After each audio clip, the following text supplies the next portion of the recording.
में नदियों का धार्मिक, सांस्कृतिक और आर्थिक महत्व है। प्राचीन काल से ही नदियाँ हमें माता के रूप में हम उन्हें मानते हैं। नदियों के कारण ही सभ्यता विकसित होती हैं और गांव बसते हैं। माफ़ कीजिएगा, आपने देखा होगा कि पहले के ज़माने में ज़्यादातर शहर और गांव नदियों के किनारे रहते थे। अगर भारत में बहने वाली नदियों की बात करें तो यहाँ छोटी बड़ी कुल मिलाकर 200 नदियाँ हैं, लेकिन गंगा, यमुना, कावेरी, ब्रह्मपुत्री, सरस्वती, नर्मदा, सतलुजा जैसी नदियों के नाम से हम आमतौर पर परिचित हैं। कहा जाता है कि इन नदियों में स्नान करने मात्र से पापों से मुक्ति मिल जाती है। लेकिन क्या आप कभी श्रापित नदियों के बारे में आपने सुना है? अगर नहीं सुना तो आज हम आपको भारत की ऐसी नदियों के बारे में बताएंगे जिनको लेकर कहा जाता है ये श्रापित नदियां हैं, जिन्हें छूने से ही आपकी जान पर बना सकती है। सबसे पहले नंबर पर आती है कर्मनाश नदी। आपको शायद ही इसका नाम सुना होगा आपने। यह नदी बिहार के राज्य में प्रमुख नदी है।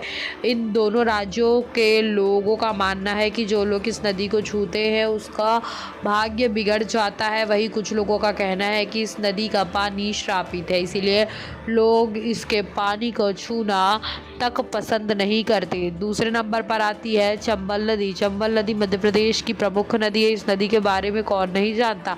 चंबल को डकैतों का अड्डा माना जाता है, लेकिन अब यहाँ कोई डकैत नहीं रहते। लोग इस नदी को अपवित्र ज़रूर मानते हैं। कहा जाता है कि इस नदी की उत्पत्ति कई जानवरों के खून से हुई है। एक अन्य कथा के अनुसार एक राजा रतिदेव ने हजारों जानवरों को मार डाला और रक्त को इस नदी में प्रवाहित कर दिया। इस घटना के बाद इस नदी को श्रापित माना जाता है।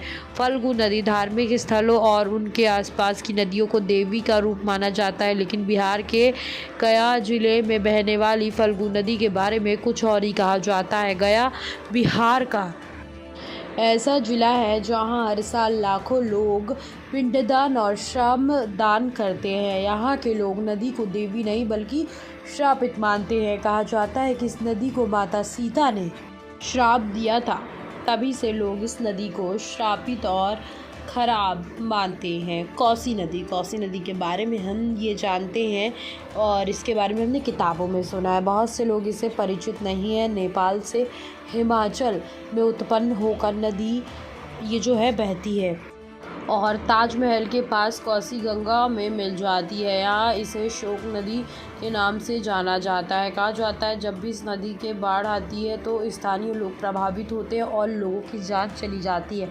हालांकि लोग इसे श्रापित नहीं बल्कि शोक नदी के रूप में पुकारते हैं।